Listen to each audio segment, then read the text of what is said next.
सानू जंग वाल तू झोंकना मोदी, एवें कुत्तियां वांगू भौंकना मोदी। फिर धोती चक के भजना है, फिर अगे लग के नसना है। मोदी साडे वाजियां वाले पाउंदे ने जेड़ी वर्दियां तुसी पांदे हो, असी कुत्तियां दे गल पाउने आ जेड़ी फीतियां सीने लांदे हो। मेरी फौज ने ऐसा कम पाना है, तू मुड़ चाह दे खोखे जाना है। आओ ना तू जनरल बप्पन, जानदा नहीं तू सानू ढकन, वजने फैर तैनू एके छप्पन, फिर लाशां भी नहीं आंदा चक्कन। तेरे फौजी नू वर्दियों फड़ के कुत्तियां अगे कीमा करके बोटी बोटी कर छड्डांगे। वेख लै तू साडे नाल लड़ के कश्मीर कश्मूर दा सोची ना, असी वापस लैके आवांगे। फारग थोड़ा हो लईए, श्रीनगर सैर नू जावांगे। कलभूषण गंजा असी नहीं देना, अजीत पंजा असी नहीं देना, पैनियां वल नू बह जा भावें पूरा मंजा असी नहीं देना।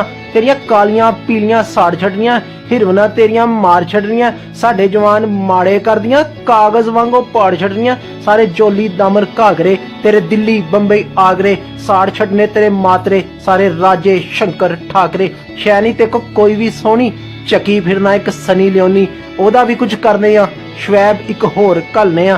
सानू नीवा कह ना बैठी, साडे नाल पंगा लै ना बैठी। बंब असी चलान लई बनाया, तू की सोचिया खान लई बनाया? बंब साडा वखरा है, सोने तेरे बंब दा तकड़ा है। दिल्ली करन तबाह ही रखिया, तू सोचिया शेख रशीद दे विआह ही रखिया। तेरा फौजी गां दा मूत्र, मेरा फौजी अल्लाहू। तेरा फौजी मौत को बचदा, मेरा फौजी मौत नू वजदा। तेरा फौजी डरदा भजदा, मेरा फौजी शहादत लभदा। तेरा फौजी गंगे नहावे, मेरा फौजी सजदे पावे। मेरा फौजी कब्रे जावे, तेरे फौजी नू अग जलावे। तेरा फौजी मर के कुत्ता, मेरा फौजी सुकूने सुता। तेरे फौजी नू पै गई भुखी, मेरे फौजी को रोटी चोखी। सां जिथे ही गए उत्थे ही रोक दियूं, मोदी हुण जे बोलिया ते उत्थे ही ठोक दियूं।